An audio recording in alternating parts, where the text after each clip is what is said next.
Hello everyone, I'm Brandon Ordoñez from ECE41 and today I will be performing our experiment number 4 for our data communications laboratory.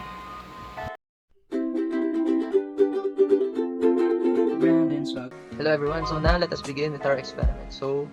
Um, for this experiment, the objectives are capture and analyze local ICMP data in Wireshark. Part 2 is capture and analyze remote ICMP data in Wireshark. So let's begin.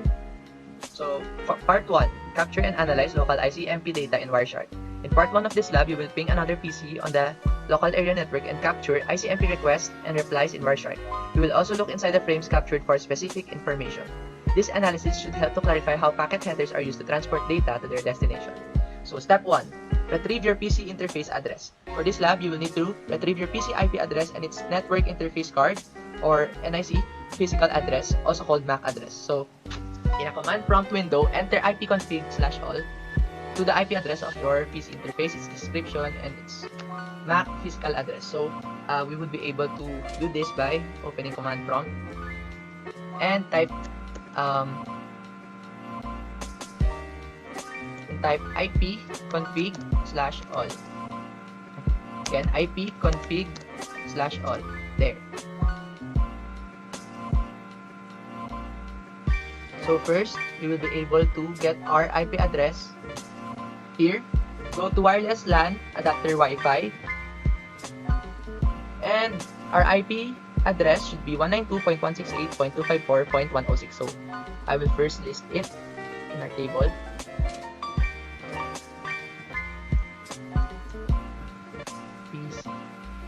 There. Next, for the MAC address, it is the physical address also in wireless local area network adapter Wi-Fi physical address here. So let's list it in our table. So next, for our phone, I will show you a print screen that I was able to get through the Wi-Fi settings in my phone. So for the IP address, it is 192.168.254.118.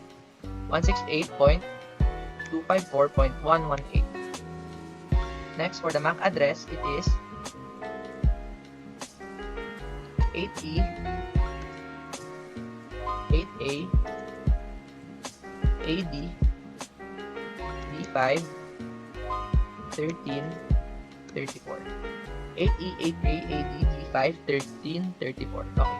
So this would be our table, which would be our reference later for later part of this experiment. So that is it for the as a team member or team members part of our of step 1. Since I am also the one that would do this experiment, I will be using my phone as the next device that we would ping on later part of the experiment. Okay, so step 2. Start Wireshark and begin capturing data. Okay, so let's put this aside.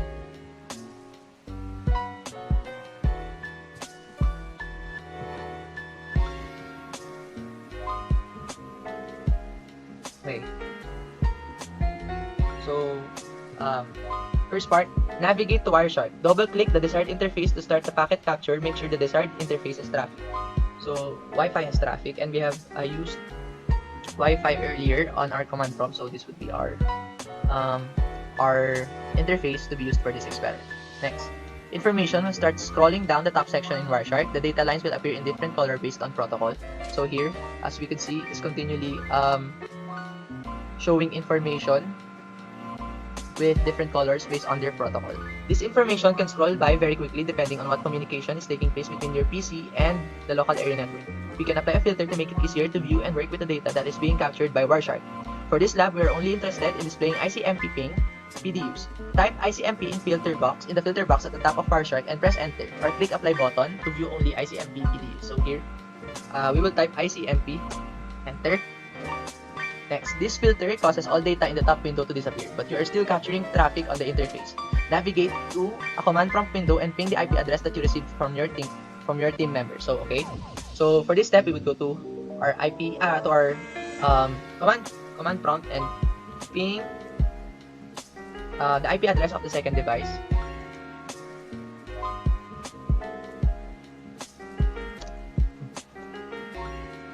Ping there. We would ping the IP address of the second device, which is our phone. So there, now that it has finished pinging the IP address of the second device, it shows that the packets sent are 4, the received are 4, and no packets are lost. So there is a 100% rating for this pinging. Okay, so next, notice that you start seeing data appear in the top of the window of Wireshark again. So these are the information that appears at the top part of our Wireshark. Note, if the PC of your team member does not reply to your pings, this may be because the PC firewall of the team member is blocking this request. So since we are able to send and receive the ping, we no longer need to observe this. And I will show you later how we can enable this feature using calibration in our firewall. So stop capturing data by clicking the stop capture icon. Next, examine the data captured. In step 3, examine the data that was generated by the ping request of your team member's PC. Wireshark data is displayed in 3 sections. The top section displays the list of the PDU frames captured with a summary of the IP packet information listed.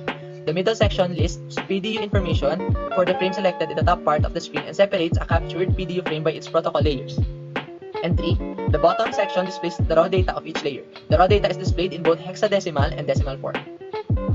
So okay, click the first ICMP request PDU frames in the top section of our Wireshark. Notice that the source column has your PC IP address and the destination columns contains the IP address of the teammate PC that ping. So this is it. Next, does the source MAC address match with your PC interface? So we would be able to see that here. Destination source. Okay, so let's go back.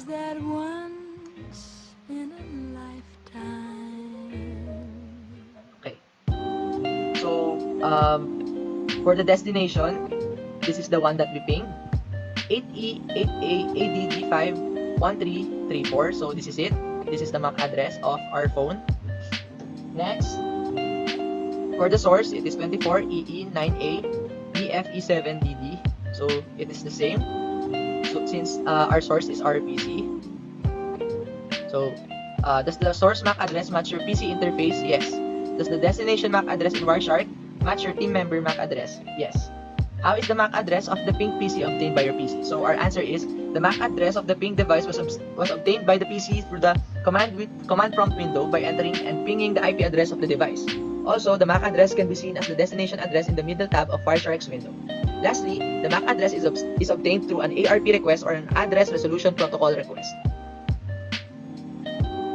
Note, in the preceding example of a captured ICMP request, ICMP data is encapsulated inside an IPv4 packet PDU, which is then encapsulated in an Ethernet 2 frame PDU for the transmission of the LAN.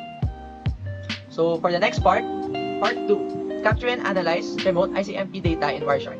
In part 2, you will ping remote host not on the LAN, that is these are hosts not connected in the same network as we are, and examine the generated data from those pings. You will then determine what is different about this data from the data examined in part 1.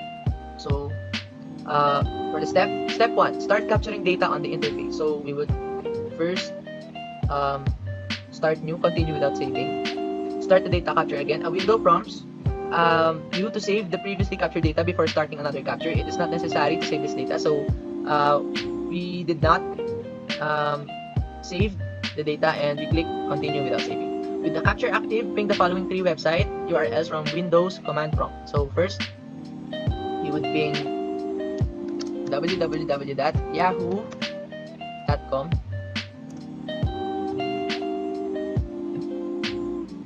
So packets sent are 4, received are 4, there is 0 loss and 0% loss for this ping session. So now, as we can see, when you ping the URLs listed,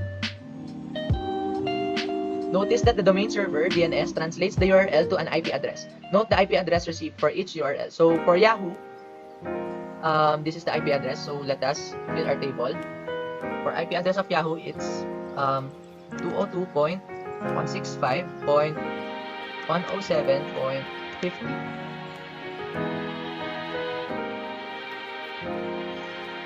You can stop capturing data by clicking the stop capture icon. So stop. Next, review the captured data in Wireshark and examine the IP and MAC addresses of the 3 locations that you ping. This is the destination IP and MAC address for all 3 locations in the space provided. So I have created a table for easier navigation of our data. So first, we will be able to see first here, the source is 192.168.254.106, which is the IP address of our PC. And the destination is 202.165.107.50, which is the IP address of yahoo.com. So we will be able next to determine the MAC address of our destination. So copy value there. So this is the MAC address of yahoo.com, www.yahoo.com. So next, continue without saving. We would ping www.cisco.com. So again, packet sent 4, received 4, and there is 0% loss. So as we could see, the IP address was changed to 23.41.228.223, let us see, from Wireshark there. So as we can see, the destination is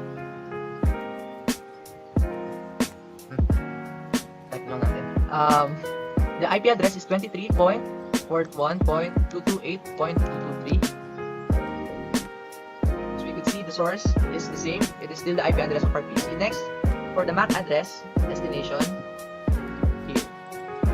Let's copy back. Okay. Next, stop capture and start new capture. Continue without saving. Next, you would ping www.google.com. Again, so now that we are finished pinging, it shows that there are 4 packets sent and 4 received, and there is 0% loss. So again, you'll be able to see the IP address 172.217.24.100. There, it is the same with the destination IP address shown in Wireshark. So let us type 172.217.24.100. Next, for the MAC address of google.com. Copy value. Okay, so we will now answer the questions. What is significant about this information? From the information presented, we can be able to identify and ping certain websites through the command prompt, which afterwards, we will be able to yield the MAC address and IP address through Wireshark. Also, it is observed that the MAC address for all 3 locations are identical. As we can see here, 0ADD5D8CFD3. The MAC address are the same for all websites that we have pinged: yahoo.com, cisco.com, and google.com. Next, how does this information differ from the local ping information you received in part 1? When pinging a local host, it returns the MAC address of the PC. On the other hand, pinging a remote host returns the MAC address of the default gateway LAN interface. So this is the reason why the MAC address are the same, since we do not know the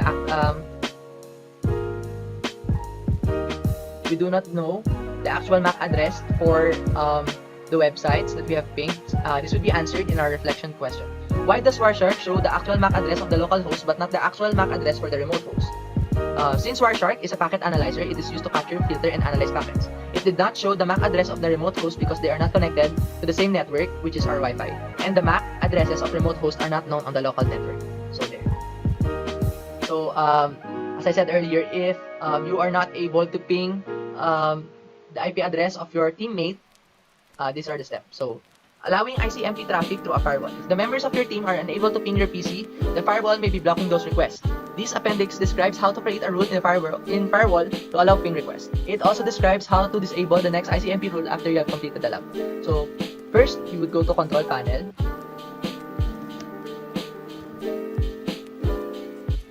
Next, since this is a Windows 10 operating system, go to Windows Defender Firewall. Next, it said here that we should go to Advanced Settings.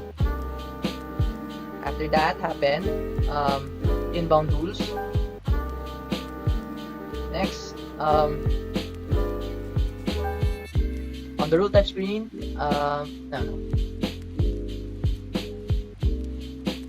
click New Rule on the sidebar. New Rule. Here. So next, this launches the new inbound rule wizard. On the rule type screen, click the custom radio button, click next. we would go to protocol and ports. Protocol type, ICMP v4. Next, make sure that any IP address are checked. Next, select allow the connection. Next, then check domain private and public, since we would allow this for all types of profile. Next, for the name, we would click allow ICMP request. So for this should, upon clicking finish, this should enable the pinging of other PCs for this experiment. So now that we are done with the experiment, you would click disable rule and delete.